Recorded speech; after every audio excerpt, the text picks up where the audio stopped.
The silk sheets beneath me felt like ice, despite the warmth of the Mediterranean night filtering through the floor-to-ceiling windows. I lay perfectly still, counting the seconds between Dante's breaths, wondering if tonight would be different. It never was. 3 months of marriage, and my husband had never touched me beyond the cold press of his lips against my knuckles during our wedding ceremony. A performance for the 200 guests who'd filled the cathedral, their eyes hungry for the spectacle of Chicago's most feared crime lord claiming his bride. I was that bride, Aria Moretti, 23 years old, and already a widow in every way that mattered, except on paper. The restaurant where I'd worked, past tense, because that life ended the night Dante walked through those doors, had been my refuge. Giovanni's, a small Italian place in Little Italy where the tiles were cracked, the espresso machine temperamental, and the tips barely covered my nursing school textbooks. But it was mine, my space, my dream of something better than the cramped apartment I shared with my dying father and the mountain of medical bills that grew taller each week. I remembered the night with painful clarity. October rain had been hammering the windows, and I'd been balancing 4 plates of pasta when the door opened. The temperature in the room dropped, conversations died mid-sentence.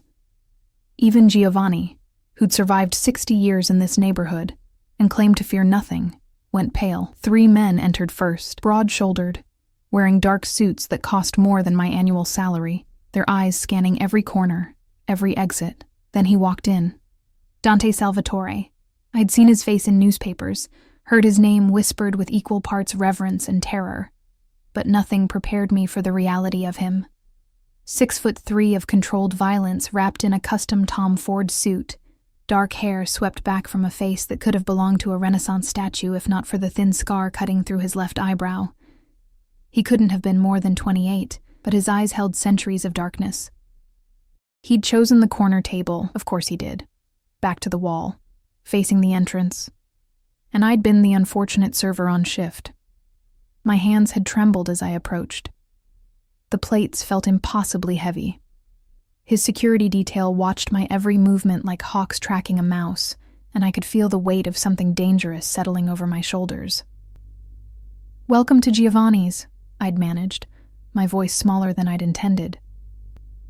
"Can I start you with—" That's when it happened. My shoe, cheap, worn thin from double shifts, caught on absolutely nothing, and the world tilted. 4 plates of pasta, expensive wine, and my dignity crashed toward Dante Salvatore's $3,000 suit. Time crystallized. I saw my life ending in that fraction of a second. Not the life I had, but the life I'd hoped for. Nursing school, saving my father, escape. His hand shot out, catching my wrist with reflexes that seemed almost preternatural. The plates clattered harmlessly to the side as he pulled me upright, steadying me with a grip that was firm but strangely gentle. Our eyes met. His were the color of aged whiskey, flecked with gold, and for a moment, just a heartbeat. Something flickered in their depths that made my breath catch. Not anger. Something else. Something that felt like recognition. "Careful, Piccola," he'd murmured, his voice a low rumble that I felt in my chest. "The floor is treacherous." His men had immediately moved to clean the mess, barking orders at Giovanni, but Dante's gaze never left my face. His thumb had pressed against the inside of my wrist, probably feeling my jackrabbit pulse, and the corner of his mouth had curved into something that wasn't quite a smile. "What's your name?" Aria." The word stumbled out. "I'm so sorry. I'll pay for your suit. Aria." He'd tested the word like a fine wine. "You work here every night?" I should have lied. Should have sensed the trap, but my father's oxygen tank was running low, and the hospital had called twice that day about past due bills, and I was so tired of lying that the truth just fell out. 6 nights a week. I'm saving for nursing school. His expression had shifted then, something calculating sliding behind his eyes. Noble. He'd released my wrist, but the imprint of his fingers remained, burning against my skin like a brand. He'd reached into his jacket, his guards tensed immediately, and pulled out a black leather wallet, extracting a business card. "You need money for school?" He'd placed the card on the table between us. Come work for me. Better pay, better hours. I'd stared at that card like it was a snake. Everyone knew what working for Dante Salvatore meant. Laundering money through front businesses, looking the other way, becoming complicit. Thank you, but I can't think about it. He'd stood then, towering over me, and the scent of him, expensive cologne mixed with something darker, like gunpowder and cedar, made my head spin. You're wasting your potential here, Arya. He'd left $1,000 on the table for a $40 meal. I'd thrown the business card away that night. Tried to forget those whiskey-colored eyes and the way my name had sounded in his mouth. 2 days later, my father's hospital called. Someone had paid his entire bill, $60,000, cleared overnight. When I demanded to know who, the administrator had simply handed me an envelope. Inside was a new business card and a note in sharp, masculine handwriting. Consider it an investment, DS. I should have known then. Should have understood that men like Dante Salvatore didn't give gifts. They made purchases. The trap had already closed. I just hadn't felt the jaws snap shut yet. Now, lying in his bed, our bed, though we inhabited it like strangers on a vast silk ocean, I pressed my hand to the place where he'd first touched my wrist.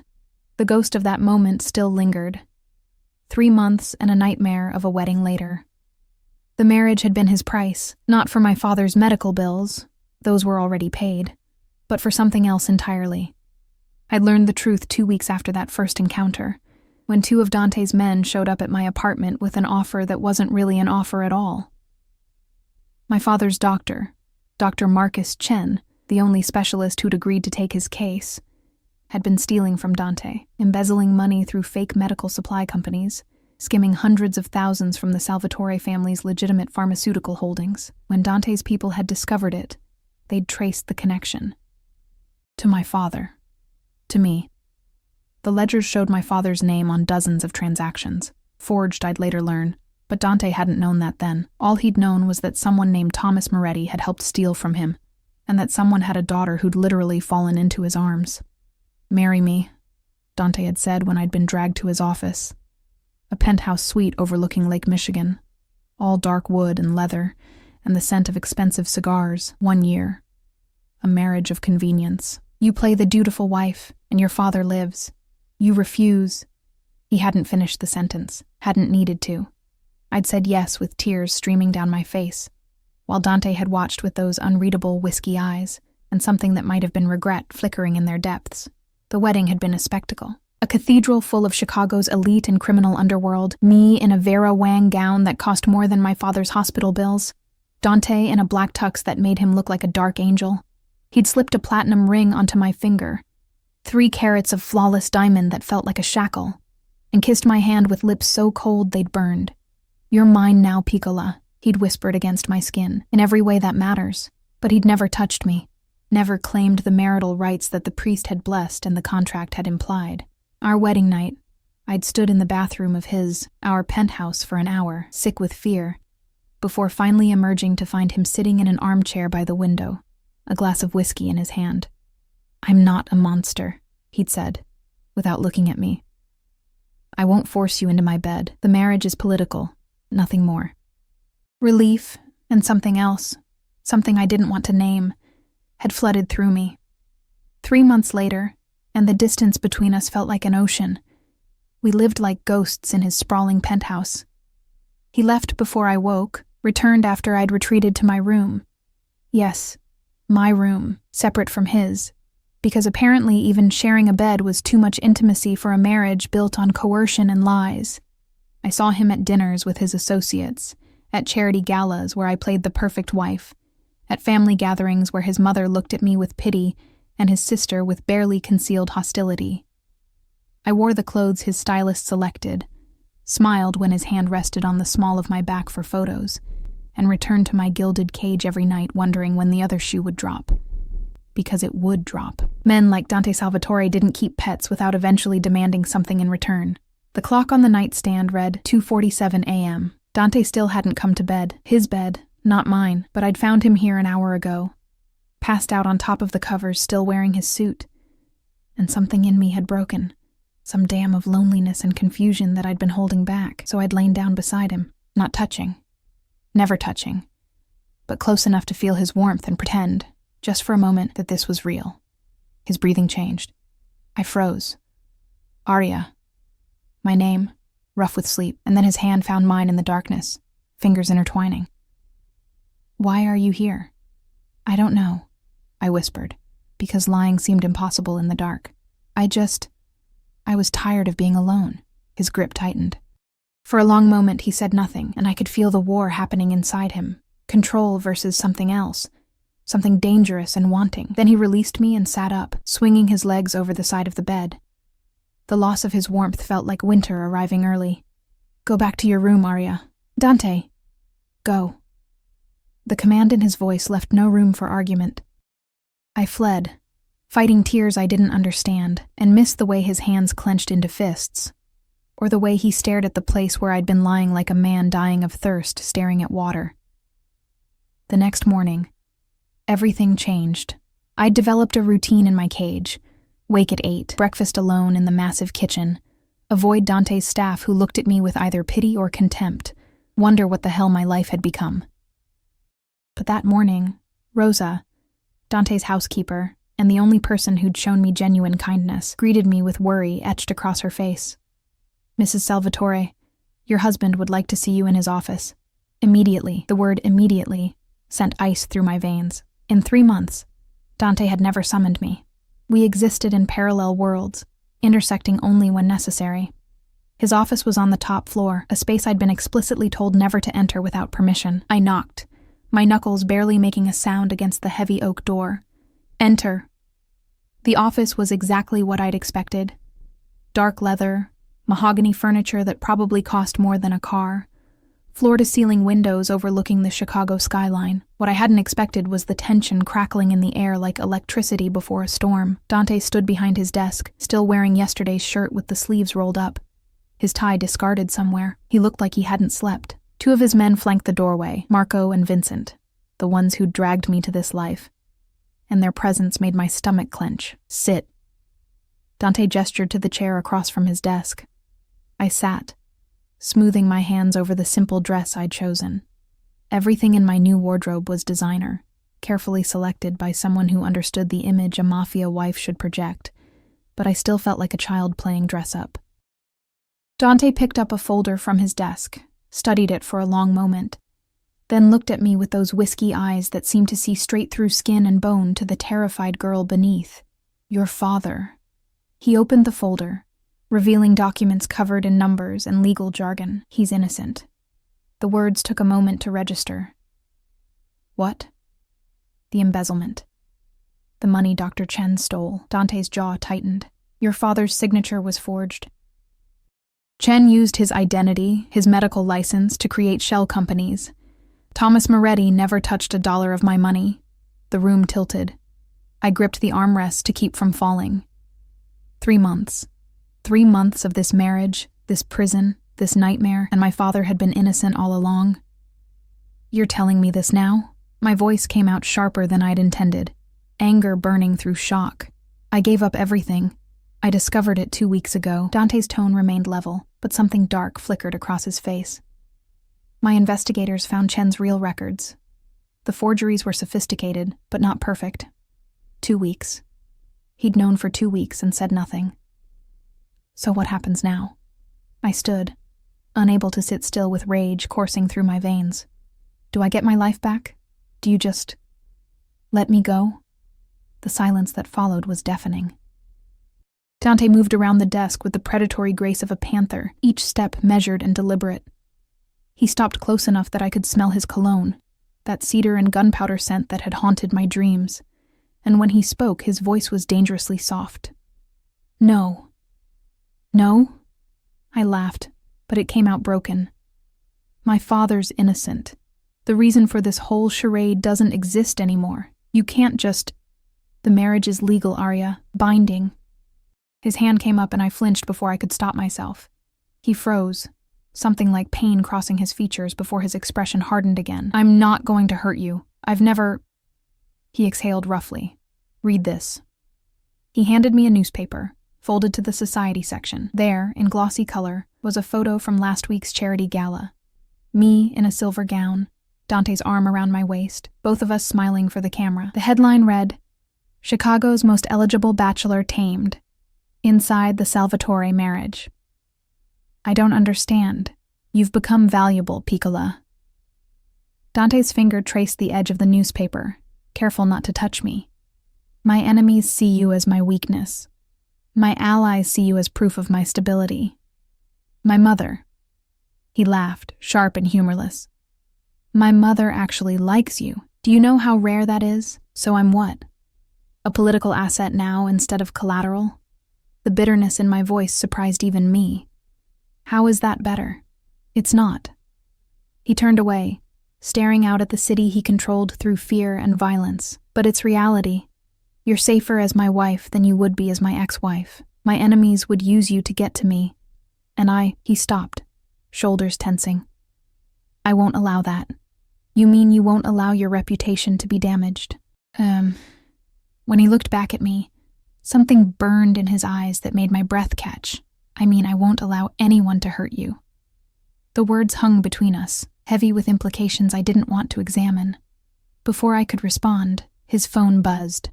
He glanced at it, and his entire demeanor shifted, the moment of vulnerability vanishing behind the cold mask of the Mafia boss. "Marco will take you shopping today. You need a new dress for Saturday's event." He was already moving toward the door, dismissing me. "Buy whatever you want. No limit." "I don't want your money." He paused, hand on the doorknob, and looked back at me with something almost like regret. "I know. But take it anyway. Consider it payment for services rendered." Then he was gone, leaving me standing in his office with a newspaper photo of a lie, and the devastating knowledge that my cage had just become permanent. The shopping trip was torture. Marco drove me in one of Dante's armored SUVs, because apparently my life now required bulletproof glass and a former Special Forces operative as a babysitter. The boutiques we visited were the kind where they served champagne, and everything cost more than my monthly rent used to be. I hated it. Hated the obsequious salespeople who called me Mrs. Salvatore with reverence. Hated the dresses that cost thousands of dollars. Hated the way Marco stood by the entrance, hand near his concealed weapon, scanning for threats to a woman who was already a prisoner. But most of all, I hated that part of me, a small, traitorous part, enjoyed the luxury. The silk against my skin, the perfect fit of expertly tailored clothes, the way the world bent around Dante's name, and, by extension, around me. I was trying on a red dress, crimson silk that hugged every curve, when I heard a familiar voice from the main floor of the boutique. "Aria? Oh my God, is that really you?" "Jessica. My best friend from nursing school, from my old life, from before everything had gone to hell." I hadn't seen her since the wedding, hadn't returned her calls, hadn't been able to face the questions I knew she'd ask. I emerged from the dressing room to find her staring at me like I'd risen from the dead. She looked exactly the same, messy blonde ponytail, scrubs under her jacket, the exhausted but determined expression of someone grinding through clinical rotations. She looked free. "Jess." Her name came out strangled. "What are you doing here?" "Shopping for my sister's birthday." "What are you—" She took in the expensive boutique, the pile of designer clothes, Marco lurking by the entrance. "Holy shit. You really married him." "I thought maybe the news was exaggerating, but you actually married Dante Salvatore." The judgment in her voice stung like a slap. "It's complicated." "Complicated?" She laughed, sharp and disbelieving. "Aria, he's a criminal. Everyone knows what he does. The drugs, the gambling, I know what he is." I cut her off, aware of Marco's attention shifting toward us. The last thing I needed was for Dante to hear I'd been discussing his business in public. I didn't have a choice. There's always a choice. But her expression softened when she saw whatever was written on my face. "Are you okay? Really?" Was I? I lived in a penthouse that felt like a museum, wore clothes that cost more than life-saving medication, slept alone in a room down the hall from a husband who'd married me under false pretenses and refused to touch me, but also refused to let me go. "I'm fine," I lied. Jess didn't believe me. I could see it in her eyes, but before she could push further, Marco stepped forward. Mrs. Salvatore, we need to go. Mr. Salvatore expects you home by 4. The reminder of my invisible leash made something snap inside me. Tell Mr. Salvatore I'll come home when I'm ready. Marco's expression didn't change, but I saw his hand move to his phone. Ma'am. Give me 5 minutes with my friend, please. He hesitated, then nodded curtly and stepped back, though I could see him texting, undoubtedly reporting my small rebellion to Dante. Jess grabbed my arm, pulling me toward a corner where Marco couldn't hear. Come with me, right now. We'll figure something out. You can stay with me. I can't. The words tasted like ash. It's not that simple. Why not? What's he got on you? Everything. Nothing. The truth was too complicated to explain. My father's medical bills, the forged documents, the binding marriage contract, and beneath it all, the confusing tangle of fear and something else I felt every time Dante looked at me. He'll find me, I said instead. Men like him always do. Then we go to the police. Half the police are on his payroll, Jess. I squeezed her hand, memorizing the warmth of real human connection. I appreciate the thought, but there's no escape from this. I just have to survive it. Her eyes filled with tears. This isn't surviving, Arya. This is dying slowly. Maybe she was right. But before I could respond, Marco was there, his expression urgent. Mrs. Salvatore, we need to leave. Now. Something in his tone sent alarm bells ringing. What's wrong? Mr. Salvatore's orders. We're going home immediately. He practically dragged me toward the exit, and I barely had time to grab my purse and mouth "I'm sorry" to Jess before I was being hustled into the SUV. Marco drove like a man fleeing demons, weaving through traffic with barely controlled aggression. What's going on? I demanded. Marco, talk to me. His jaw was clenched so tight I thought it might crack. Mr. Salvatore received some information. He wants you home where you're safe. Safe from what? But Marco wouldn't say another word, and the 20-minute drive back to the penthouse felt like an eternity. When we arrived, the building was swarming with Dante's men. At least a dozen guards I'd never seen before, all wearing the subtle earpieces and hard expressions of professional security. They nodded at Marco as we passed, and I caught fragments of their radio chatter. Perimeter secure. No signs of breach. Bosses in the penthouse. My heart hammered against my ribs as Marco escorted me upstairs. The elevator ride was suffocating, and when the doors opened to the penthouse, I found Dante pacing like a caged predator in the living room.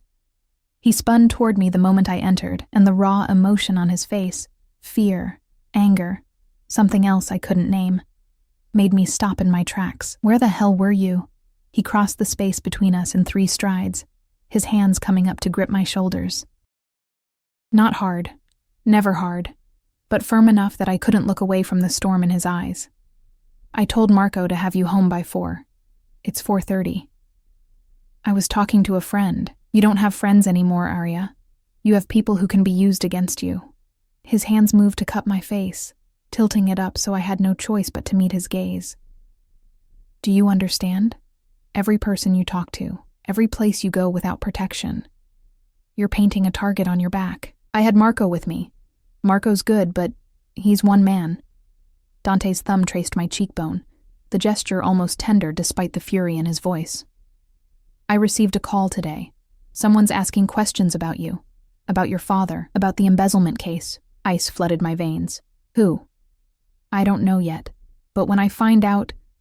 His expression turned lethal, and I saw the monster he kept leashed beneath the expensive suits and careful control. Anyone who tries to hurt you will learn exactly why people fear the Salvatore name.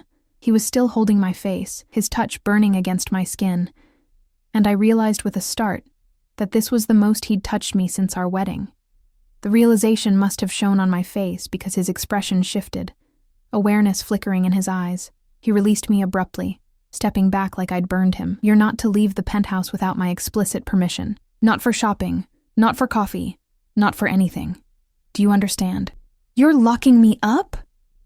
Anger flared, hot and righteous. I'm already a prisoner, Dante. Now you're taking away even the illusion of freedom? I'm keeping you alive.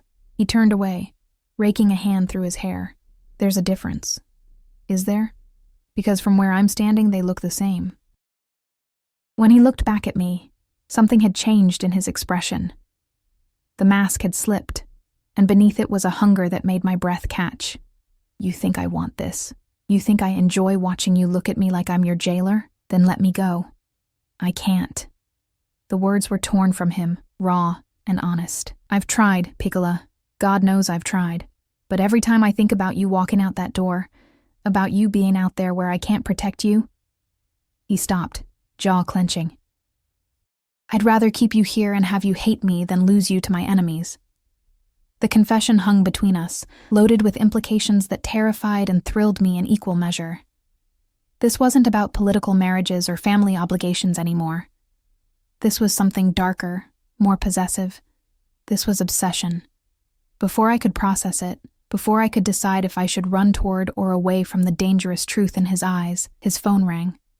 He answered it with a curt, "What?" Then listened, his expression hardening with each passing second. "Where?" A pause. "How many?" Another pause. Longer this time. "Handle it. I'll be there in 20 minutes. He hung up and looked at me with something that might have been regret. "I have to go. Business. Marco and 3 other guards will stay here with you. Do not leave this penthouse, Arya. I mean it." "When will you be back?" The question seemed to surprise him. "Why? Planning to miss me?" "Planning to know when I can stop feeling like I'm suffocating." His expression darkened, but beneath the anger was hurt, quick and sharp before he buried it. "Midnight, probably. There's food in the kitchen. Rosa left your favorite pasta." He knew my favorite pasta. The thought was more unsettling than it should have been. Dante moved toward the door, but paused at the threshold, his back to me. "I meant what I said, Arya. Anyone who tries to hurt you answers to me." And I'm not a merciful man. Then he was gone, taking the oxygen from the room with him. And I was left standing in my golden cage, wondering when exactly I'd stopped wanting to escape. The hours after Dante left dragged like years. I tried to read, to watch television, to do anything that would quiet the restless energy thrumming through my veins. But nothing worked. The penthouse felt like a mausoleum. Beautiful, expensive, and suffocatingly empty. Around 8, Rosa brought dinner to my room. She set the tray down with practiced efficiency, but her eyes held concern. "You should eat, Mrs. Salvatore. You barely touched lunch." "I'm not hungry." The lie was automatic. My stomach had been in knots since Dante's confession. "I'd rather keep you here and have you hate me than lose you." And food seemed impossible. Rosa hesitated at the door. "He worries about you, you know, more than he should. He has a funny way of showing it. Mr. Dante. He's not good with emotions, never has been." She smoothed her apron, choosing her words carefully. "His father was a hard man, taught him that love is weakness, that caring makes you vulnerable. But I've worked for this family for 20 years, and I've never seen him look at anyone the way he looks at you." The words settled into my chest like stones. "How does he look at me?" Rosa smiled sadly. "Like you're the only thing in the world worth protecting, and the one thing he's terrified to lose." She left before I could respond, and I stared at the untouched pasta, homemade carbonara, my favorite, wondering how many other details Dante had quietly learned about me while maintaining his careful distance. Midnight came and went, then 1 a.m., 2. I told myself I wasn't waiting for him, told myself I didn't care if he came home at all. But at 2:30, when I heard the elevator doors open, my heart leapt traitorously in my chest. I crept to my bedroom door, opening it just enough to see into the living room. Dante stood by the windows, his jacket discarded, his white shirt stained with something dark that made my stomach clench. Blood. Not his. He moved without injury, but someone's. Marco appeared from the elevator, his expression grim. "The situation is handled. Bianchi won't be asking questions about Mrs. Salvatore anymore." Bianchi. I recognized the name from whispered conversations I'd overheard at family dinners. One of Dante's rivals, always pushing boundaries, always testing limits. And his associates? Dante's voice was cold, empty of anything resembling mercy. Given the same message, very clearly. Dante nodded, dismissing Marco with a gesture, and then he was alone. I watched as the mask finally cracked. Watched him brace his hands against the window, head bowed, shoulders rigid with tension that looked like it might shatter him. "You can come out, Arya." His voice carried across the space, resigned. "I know you're there. I considered retreating, pretending I hadn't been watching, but something pulled me forward. I crossed the living room in my bare feet, silk pajamas whispering against my skin, until I stood a few feet behind him. Whose blood is that? No one who matters. He didn't turn around. You should be asleep. I couldn't sleep. Waiting for me? There was something brittle in his laugh. Or hoping I wouldn't come back. The honest answer terrified me, so I deflected. What did you do to Bianchi? Finally he turned. His eyes were dark, haunted, and the blood on his shirt stood out like an accusation. I reminded him that there are consequences for threatening what belongs to me. I'm not a possession. Aren't you? He moved closer, and I could smell the copper tang of blood mixing with his cologne. I own you, Piccola. On paper, in the eyes of the world, in every way that matters. The only thing I don't own is your heart, and sometimes I think that's worse than owning nothing at all. The confession hung between us, raw and bleeding. I should have been disgusted by the blood, by the violence, by the casual way he discussed ownership. But instead, I found myself reaching out, my fingers hovering near the stain on his shirt. You're hurt. It's not my blood. I know. But you're still hurt. My hand pressed flat against his chest, feeling his heart hammering beneath my palm. Here. He went absolutely still, every muscle locked, like one wrong move would shatter whatever fragile thing had formed between us. Aria, why won't you touch me? The question escaped before I could stop it. You married me, claimed me, kept me prisoner here, but you won't, you never. Because once I start, I won't stop. His hand covered mine, pressing it harder against his chest. Do you understand? The only thing keeping you safe from me is distance. The moment I break that barrier, the moment I let myself have you the way I want. He stopped, jaw clenching. You'll truly be trapped. No more separate rooms, no more pretending this is anything but what it is. And what is it? His other hand came up, fingers tangling in my hair, tilting my face toward his. We were so close I could feel his breath against my lips, could see the gold flecks in his whiskey-colored eyes. Obsession, he whispered. From the moment you fell into my arms at that restaurant, I've been obsessed with you. Your smile, your kindness, the way you try so hard to be brave even when you're terrified. I told myself it was just attraction, that once we were married I'd get over it. But it's gotten worse, Piccola. Every day you're in my house wearing my ring, bearing my name. It makes me insane. Then why push me away? Because you deserve better than a monster who takes what he wants. His thumb traced my lower lip, and I shivered. You deserve someone who'll let you finish nursing school, who'll take you on normal dates, who'll give you the life you were supposed to have. Not someone who'll lock you in a golden cage and never let you go. The irony made me laugh, sharp and a little hysterical. You already did that. The cage exists whether you touch me or not. Something snapped in his expression, control giving way to the hunger he'd been holding back for 3 months. Don't say things like that unless you mean them. What if I do? The words were insane, reckless. But standing here in the dark with his hand in my hair and his heart pounding beneath my palm, I couldn't remember why I should be afraid. What if I'm tired of the distance? What if I didn't get to finish? His mouth crashed against mine with 3 months of pent-up desire, and the world tilted. His kiss was nothing like the chaste press of lips at our wedding. This was claiming, consuming, absolutely possessive. His hand tightened in my hair while the other wrapped around my waist, pulling me flush against him until no space remained between us. I should have been frightened, should have remembered that this man had just come home covered in someone else's blood, that he'd openly admitted to obsession, that this was exactly the trap I'd been trying to avoid. But when his mouth moved to my neck, teeth grazing the sensitive skin there, all I could think was finally, Aria.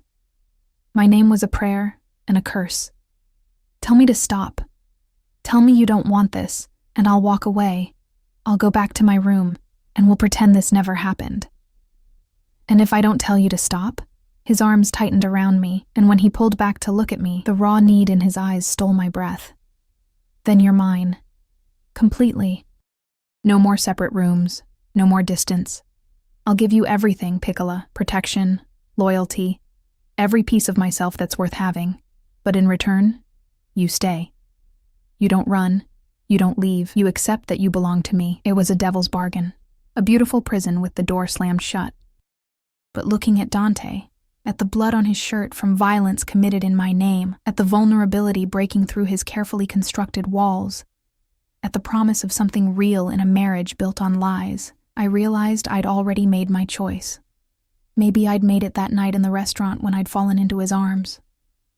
Maybe I'd made it when I'd said I do, with tears streaming down my face. Or maybe I was making it right now, standing in the darkness with a monster who looked at me like I was salvation and damnation wrapped in silk pajamas.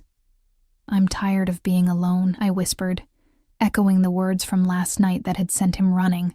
I'm tired of pretending this marriage is nothing. I'm tired of... He kissed me again, swallowing the rest of my confession, and this time I kissed him back, my hands fisted in his blood-stained shirt, pulling him closer, and the sound he made, desperate and victorious, sent heat pooling low in my stomach. Bedroom. He growled against my mouth. Now. Yours or mine? Ours. He swept me into his arms effortlessly, carrying me down the hallway. There's no yours or mine anymore, Piccola. Just us. He kicked open the door to the master bedroom, his bedroom, and the implications of that threshold crashed over me. But before doubt could take root, he laid me down on the silk sheets with surprising gentleness, his body covering mine. Last chance, he said, even as his hands traced patterns of fire along my ribs. Once we cross this line, there's no going back. I won't be able to let you go, Arya. Ever. I reached up, cupping his face, feeling the rough stubble against my palms. Then don't. The last threads of his control snapped.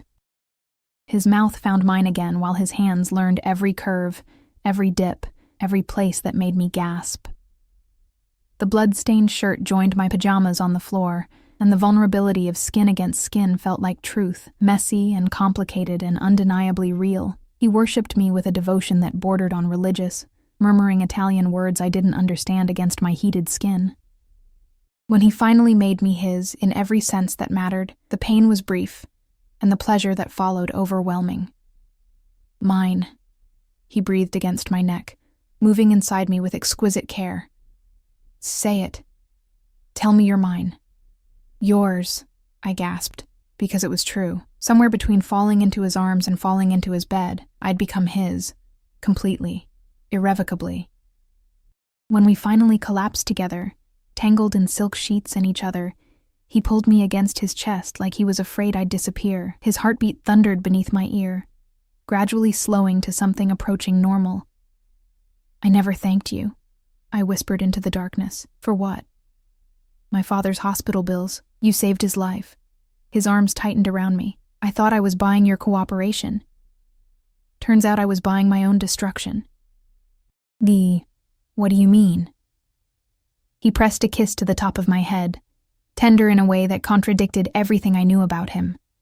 You can't love a monster, Piccola, but you can make him human, and humans break so much easier than monsters do. I tilted my head back to look at him, this complicated man who'd trapped me and freed me in the same breath. Who says I can't love a monster? His expression cracked open, and in that moment, I saw past the Mafia boss, past the violence and control, to the lonely boy who'd learned love was weakness, and caring made you vulnerable. Don't, he whispered, and it sounded like begging. Don't love me, Arya. I'll only disappoint you. Too late. The words were reckless, but they were also true. Somewhere in the cage he'd built around me, I'd started building one around him too. I think I started falling the night we met. He kissed me then, slow and deep, and I tasted salt, tears, though I couldn't tell whose. When he finally pulled back, his thumb traced my swollen lips. Then God help us both, he murmured. Because I fell that same night, and I've been drowning ever since. We made love again, slower this time, learning each other's rhythms and sounds. And when dawn painted the windows gold, I lay in his arms and wondered if love and possession could somehow be the same thing. If they could, I was willing to find out. The next 3 weeks passed in a haze of discovery and domesticity that felt surreal. Dante still left for business, still came home wearing violence like cologne. but now I had a place in his bed and his life that felt undeniably real. He was possessive to the point of obsession, tracking my movements through the penthouse, questioning Marco about every minute I spent without him, pulling me onto his lap during family dinners to establish ownership. His mother raised eyebrows but said nothing. His sister Maria looked at me with something approaching respect, but there were cracks in our fragile happiness. Whispers at family gatherings about rivals growing bold, phone calls that made Dante's expression turn lethal, the ever-present guards that multiplied like shadows. Something was coming. I could feel it in the tension that wound tighter each day, in the way Dante held me at night like I might vanish. The explosion came on a Tuesday. I was in the penthouse library, a room I'd claimed as my own, filled with medical textbooks because Dante had quietly arranged for me to continue my studies remotely. When raised voices drifted from the living room, "Can't keep her locked up forever, Dante." "People are talking," Maria's voice, sharp with frustration. "Let them talk." Dante sounded dangerous. "Arya stays here where she's safe." "She's not a doll, Fratello. She's a person.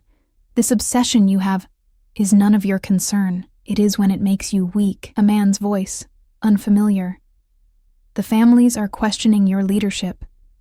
They see you choosing a woman over business, and it makes them wonder if you're still fit to lead." The sound of glass shattering. "Get out. Both of you." "Dante," Maria tried. "Out." I heard them leave, and then silence. Dangerous, suffocating silence. I should have stayed in the library, should have pretended I hadn't heard, but something pulled me toward the living room. Dante stood among the shattered remains of a whiskey glass, his hands clenched into fists, violence radiating from every line of his body. "How much did you hear?" He didn't look at me. "Enough." I moved closer, careful of the broken glass. "Am I making you weak? You're making me human." He finally looked at me, and the raw emotion in his eyes made my chest ache. "And in my world, that's the same thing. Then maybe your world needs to change." He laughed, bitter and broken. "Change? Piccola, I'm drowning in a legacy of violence and control. My father built this empire on fear, and I've spent my whole life maintaining it. The moment I show weakness, the moment the other families think I care about something more than power, they'll use me against you." "Exactly." He crossed to me, pulling me against his chest like an anchor. "That's why you stay here, why you don't leave without a full security detail, why I can't—" His voice broke. "I can't lose you, Arya. I won't survive it." I pressed my face against his shirt, breathing him in. Then we faced them together. You and me. "Let them see that I'm not your weakness. I'm your strength.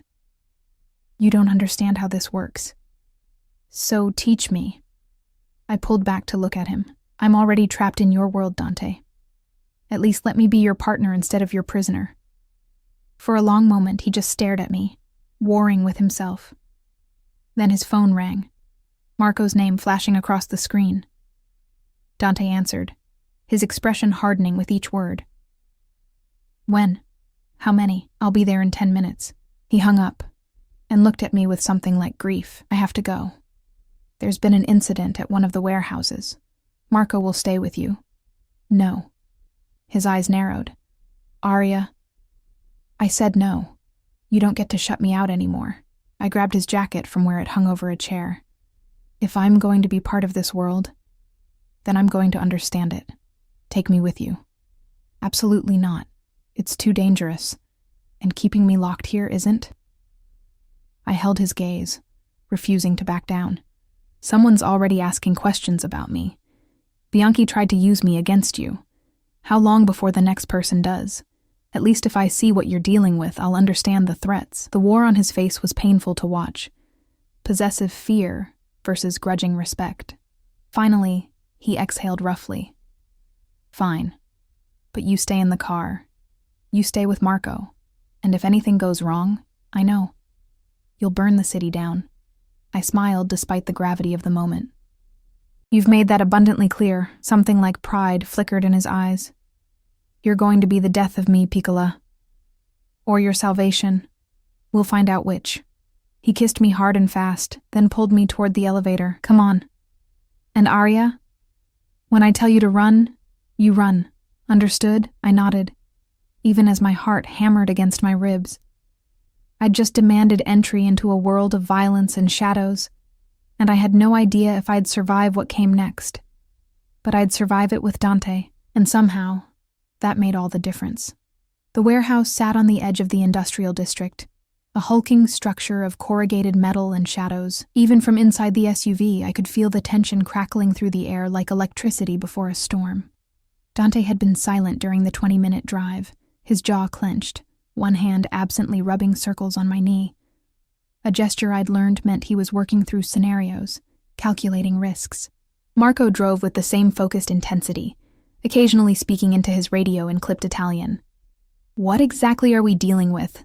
I asked, as we pulled up to a cluster of similar vehicles, all black, all expensive, all screaming criminal enterprise. "Someone hit the warehouse, stole a shipment." Dante's voice was cold, empty. "This location handles pharmaceuticals, the legitimate kind that fund the less legitimate parts of my business. Whoever did this knew exactly what they were taking and when to take it." "An inside job?" His eyes cut to me, surprised. "You're learning." I pay attention. I watched as armed men, at least a dozen, moved around the perimeter. What happens to whoever's responsible? Nothing good. He opened his door, then paused. "Stay here. Marco, do not let her out of this vehicle unless the building is on fire. Understood?" "Yes, boss." Dante pressed a kiss to my forehead, lingering longer than necessary. "I mean it, Arya. Stay put." Then he was gone, striding toward the warehouse entrance with the lethal grace of a predator. His men fell into formation around him automatically, and I watched through the tinted windows as he disappeared inside. Marco remained in the driver's seat, alert, but relaxed. "He's different with you," he said after a moment. "Different how?" "Softer. Before you, he was just—" Marco searched for the word. "Cold. Efficient. He did what needed doing without hesitation. But now there's doubt. Second-guessing. It makes him human. And that's bad? In his world? Yes." Marco's eyes scanned the perimeter constantly. "But maybe human is what he needs to be. What we all need to be." Before I could respond, shouting erupted from inside the warehouse. Then gunshots. Sharp cracks that made my heart slam against my ribs. Marco's hand went to his weapon. "Stay down." More gunshots. Shouting in Italian. The sound of something heavy crashing. Every instinct screamed at me to run inside, to make sure Dante was okay, but Marco's presence kept me pinned in place. Then the warehouse doors burst open, and Dante emerged, dragging someone by the collar, a younger man, bloodied and terrified. He threw him to the ground in front of the assembled guards. "Talk," Dante commanded, his voice carrying across the lot. "Who hired you?" The man spat blood. "Go to hell." Dante's fist connected with his jaw so fast I barely saw it move. The crack echoed like another gunshot. Wrong answer. Try again. I should have looked away, should have been horrified by the casual violence, but I couldn't stop watching Dante, the cold precision in his movements, the way his men looked at him with equal parts fear and respect, the absolute authority in every word. This was who he really was. Not the man who held me tenderly in the dark, but the monster he'd warned me about. And God help me, I still wanted him. "The Rossi family," the man finally gasped. "They paid me 50 grand to steal the shipment and leave evidence pointing to the Castellanos." Dante went very still. "The Rossis want to start a war between me and Castellano? They think if you're busy fighting each other, they can expand their territory." Dante looked at Marco. "Contact Castellano. Tell him we need to meet. Tonight." Then to the bloodied man. "You're going to tell him exactly what you told me. And pray he's merciful, because I'm not feeling generous." He turned toward the SUV, and even through the tinted windows, I could see the violence still simmering in his eyes. Marco tensed beside me. "He's going to be volatile," Marco warned quietly. "Just be patient with him." Dante yanked open the door and climbed in, bringing the scent of blood and gunpowder with him. His knuckles were split, blood seeping through the skin, but he didn't seem to notice. "Drive," he ordered Marco, then looked at me. "You shouldn't have seen that. You brought me." "I shouldn't have." He stared at his bloody hands like they belonged to someone else. "This is what I am, Arya. What I'll always be. Violence and blood and decisions that would horrify normal people." I reached for his hands, ignoring the blood, and pulled them into my lap. "Let me see." "They're fine." "They're not fine. And I'm not helpless." I examined the split knuckles, the bruising already forming. "You need ice, an antiseptic." "It's nothing. It's something to me." I looked up at him, and whatever he saw in my expression made his features soften fractionally. "You can be a monster to everyone else, Dante, but let me take care of you anyway." Something shifted in his eyes, vulnerability breaking through the violence. "Why? After what you just saw, I saw you protecting what's yours. I saw you being smart enough to prevent a war. I squeezed his damaged hands gently. "I saw the man I married doing what he has to do to survive in an impossible world." He pulled me across the seat, settling me in his lap despite Marco's presence in the front. His face buried in my hair, and I felt him shaking. Adrenaline or emotion, I couldn't tell. "You're going to ruin me," he whispered against my ear, "completely destroy every defense I've ever built." "Good." "You've already ruined me." His arms tightened. "Not ruined, claimed." "There's a difference." "Is there?" "Yes. Ruination is careless. What I feel for you..." He pulled back to look at me, and the intensity in his gaze stole my breath. "It's meticulous, deliberate. I'm building a fortress around you with my own hands, and I'll burn anyone who tries to breach it. Even yourself?" "Especially myself." He kissed me, tasting like violence and devotion. "If I ever become the thing that hurts you, Piccola, I'll destroy myself before I let it continue." Marco cleared his throat from the front seat. "Boss, we're approaching the penthouse. Castellano agreed to meet in 2 hours." Dante cursed softly. "I need to shower, change, prepare." He looked at me. "And you need to stay hidden. If Castellano knows how much you mean to me..." "I understand." I touched his face, feeling the tension in his jaw. "Do what you need to do. I'll be waiting."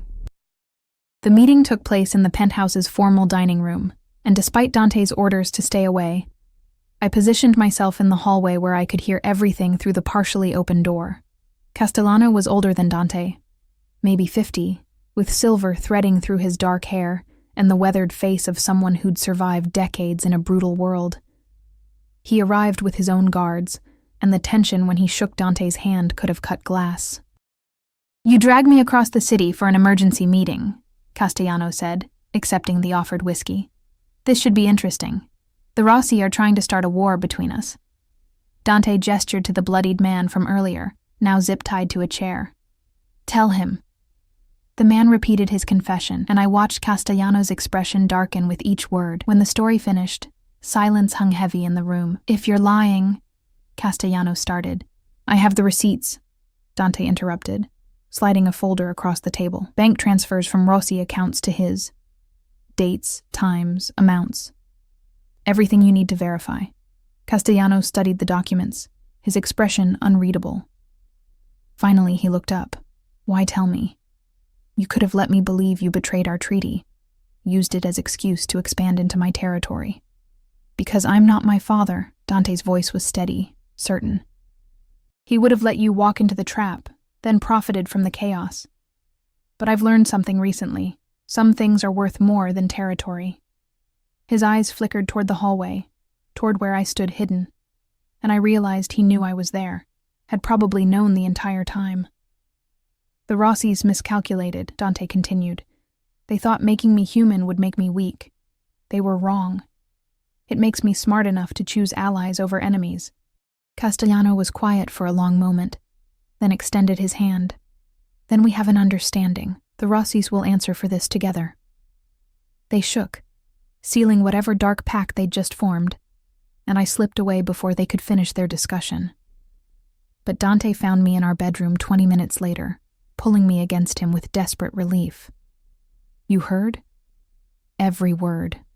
I pressed against his chest. You chose peace over power. I chose you over everything. He tilted my face up. The Rossies targeted my warehouse because they've been watching me, studying my weaknesses.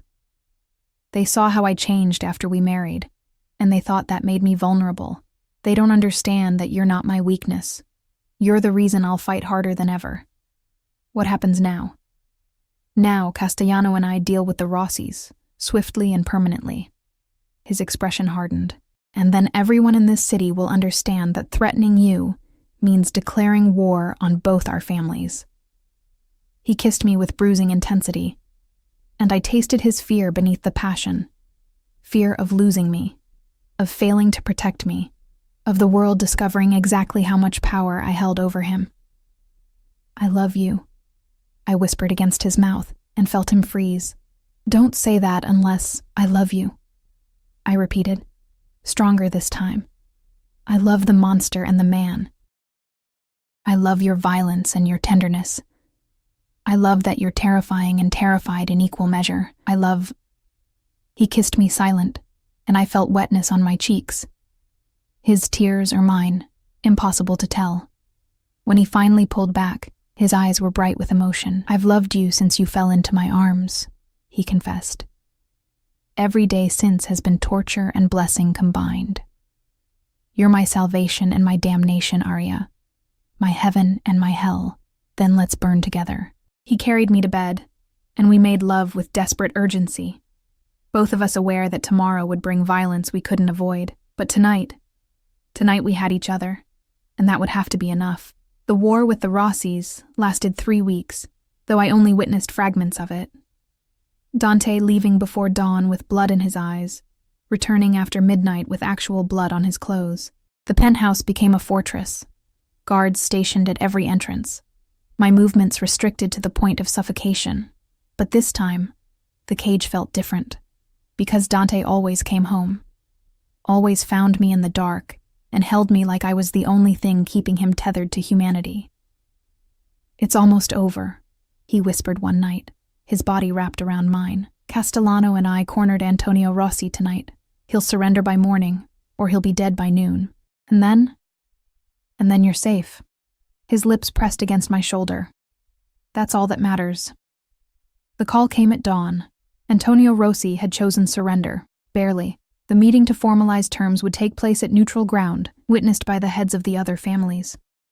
A treaty signed in blood and fear. Dante wanted me to stay home. I refused. This started because of me, I argued, watching him adjust his tie in the mirror, because they thought I made you weak. Let me show them they were wrong, Arya. Please. I moved behind him, wrapping my arms around his waist. Let me stand beside you, as your wife, as your partner. Show them that we're stronger together. The war on his face was brief but intense. Finally, he turned in my arms, cupping my face with careful hands. If anything happens, it won't. You've already won. If anything happens, he repeated firmly, you run. Marco will get you out. There's a safe house in... I kissed him quiet. Nothing's going to happen. Trust me. I do. His forehead pressed against mine. That's what terrifies me. The meeting took place in an old church. Neutral ground, sacred ground, where even criminals feared to spill blood. The pews were filled with representatives from Chicago's major families, their faces a mix of curiosity and calculation as Dante and I walked down the aisle. I wore red, Dante's choice, a deliberate statement. The dress was elegant, conservative, but the color screamed possession and power. His hand remained on the small of my back, a brand of ownership that everyone present understood. Castellano stood at the altar with Antonio Rossi, who looked like a broken man. His suit was expensive but disheveled, his face bearing the marks of recent violence. When he saw me, something flickered in his eyes. Recognition, maybe regret. Mr. Salvatore, the mediator, an elderly man named Don Carmine, who'd outlived 3 generations of mob bosses, gestured to the documents laid out on the altar. The terms have been agreed upon. Mr. Rossi cedes his territory in the Eastern District and pays reparations for the stolen shipment. and the attempted manipulation. In exchange, his life and the lives of his immediate family are spared. Dante's hand tightened on my back.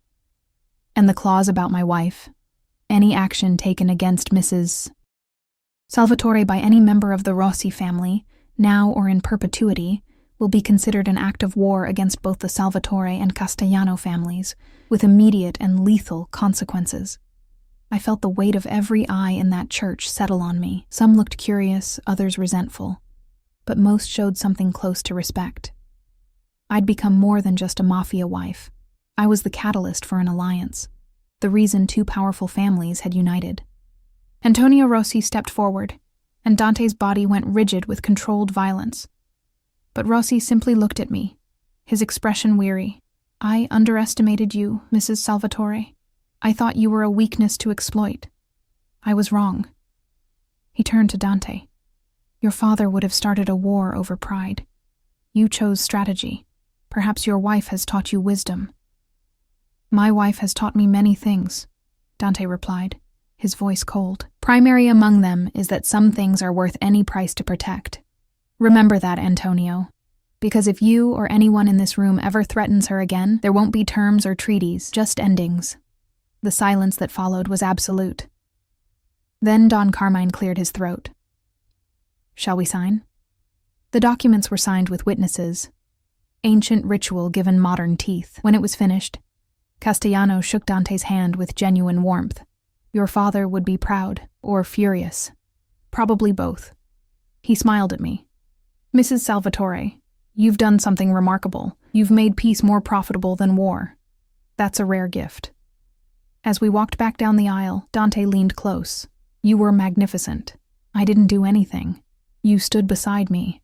That was everything. The reception afterward was held at one of Dante's legitimate businesses, an upscale restaurant where the wine flowed freely and the conversations carefully avoided specific mentions of crime. I found myself surrounded by the wives and daughters of various family heads, their questions probing but not unkind. How did you tame him? Maria Castellano asked, genuine curiosity in her eyes.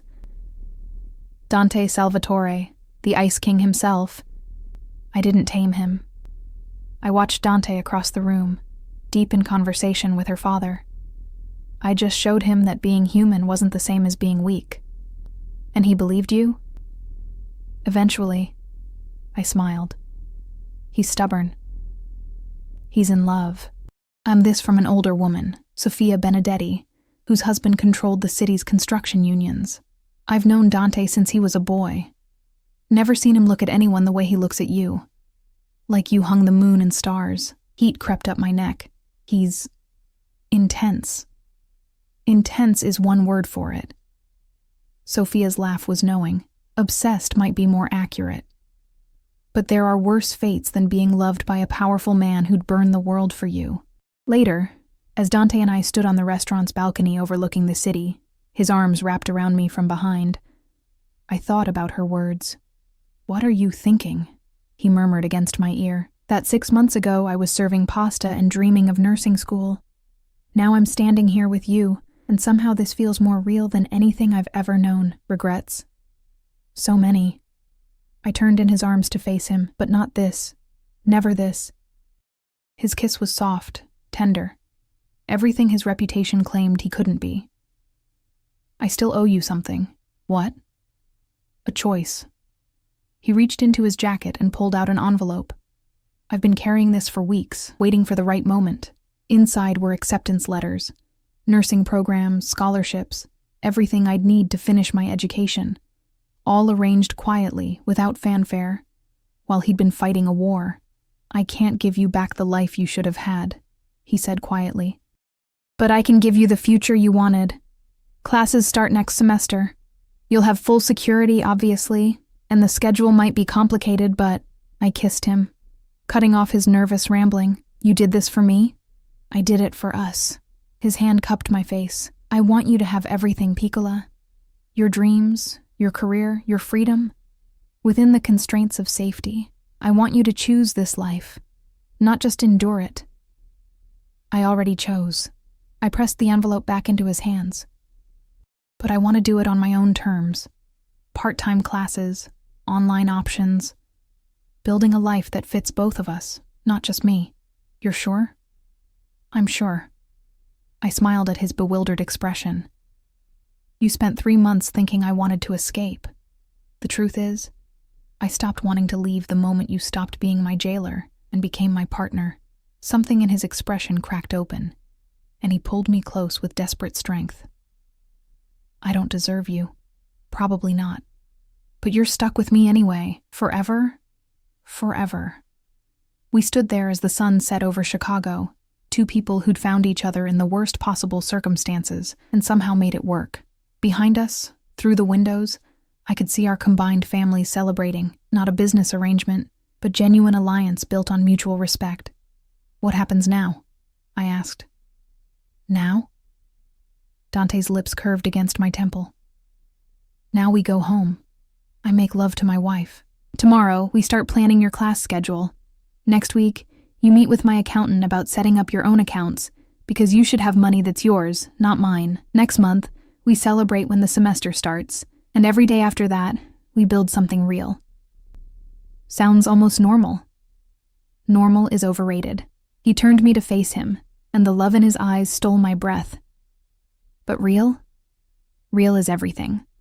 3 years later, I stood in a hospital corridor wearing scrubs instead of designer clothes, my hands steady as I administered medication to a patient who had no idea his nurse was married to one of Chicago's most powerful men. Dante had been right. The schedule was complicated. Security followed me everywhere, and some of my classmates had figured out who I was, but I'd made it work. Graduated top of my class, landed a position at County General. Built a life that was mine, even if it existed within the framework of his world. My phone buzzed with a text. Dinner at 8? I miss you. I smiled, typing back, miss you too. See you at home. Home. The penthouse had transformed from a prison to a sanctuary, filled now with my textbooks and his business files, my nursing journals and his collection of rare whiskey. We'd learned to navigate each other's worlds, to balance his darkness with my light. Mrs. Salvatore? One of the other nurses, Jenny, poked her head into the break room. Your husband's here. I frowned. He's not supposed to pick me up for another 2 hours. Well, he's in the lobby with flowers and that smile that makes everyone forget he's terrifying. I found him exactly where Jenny said, standing near the entrance with a massive bouquet of red roses, looking completely out of place in his 3-piece suit among the sick and injured. Marco and 2 other guards hovered nearby, and several nurses were definitely staring. What are you doing here? I asked, unable to hide my smile. Couldn't wait. He handed me the flowers, then pulled me close despite our audience. I have news. What kind of news? His hand slid to my stomach, still flat, barely showing the secret we'd discovered just last week. I've been thinking about names. Joy and terror flooded through me in equal measure. We hadn't told anyone yet, hadn't even fully processed it ourselves. A baby. Our baby. Bringing new life into a world built on violence and control. Dante. I know. His forehead pressed against mine. I know it's complicated. I know the dangers. But I also know that I love you, and I'll love this child, and I'll spend every day of my life making sure you're both safe, even if it means changing, especially if it means changing. He pulled back to look at me, and the vulnerability in his eyes was stunning. I've been talking to Castellano about legitimate investments, about slowly transitioning the family business into something legal. It'll take years, maybe decades, but you do that? For us? I'd do anything for you. He kissed me softly. You made me human, Piccola. Now let me try being a good man, too. Around us, the hospital continued its chaos. Sirens wailing, people rushing, life and death playing out in endless cycles. But in that moment, standing in my husband's arms with our future growing inside me, I felt something I'd never expected to feel in a marriage that started with coercion and fear. I felt free. I love you, I whispered. I love you, he returned. Both of you, forever. And standing there in the lobby of County General, surrounded by the messy reality of life with a man who'd once been my captor, and was now my everything, I realized that love and possession could be the same thing. when they were chosen, when they were mutual, when they were built on respect instead of control. The Mafia boss had never touched his wife, until jealousy drove him wild, until obsession became devotion, until possession transformed into partnership, and somehow, impossibly, we'd found our way to something real. We went home together, Marco driving while Dante kept his hand protectively over my stomach, already imagining the child who would change everything. The penthouse waited, no longer a cage but a home, filled with the life we'd built from the ashes of a coerced beginning. That night, as we lay tangled in silk sheets that no longer felt cold, Dante whispered against my skin, "Thank you." For what? For falling into my arms that night, for giving me a reason to be better, for loving the monster until he remembered how to be a man. I kissed him, tasting salt and sweetness, violence and devotion. Thank you for catching me, for seeing me when I was invisible, for building a fortress around us and calling it love. Outside, Chicago glittered with 1,000 dangers and 1,000,000 secrets. But inside our sanctuary, we were safe. We were whole. We were home. And that was more than enough.